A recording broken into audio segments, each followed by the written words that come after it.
Hi guys! Welcome to my mini vlog.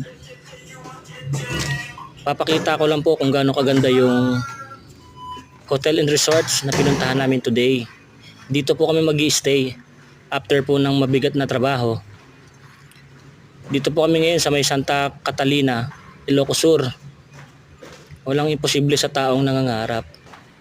Walang imposible sa taong mataas ang pangarap. May mga taong naghihintay sa likod mo. Tuloy-tuloy mo lang. Panginoon na po ang bahalang magsilbing paa at mata. Sana po supportahan niyo po ako sa aking YouTube channel. Paki-like, share and subscribe na lang po. Pakita ko lang po yung swimming pool, mamaya dyan po kami maliligo after ng mabigat na trabaho. Ito lang po kasi yung nagbibigay ng kasiyahan at kaginhawaan sa katawan.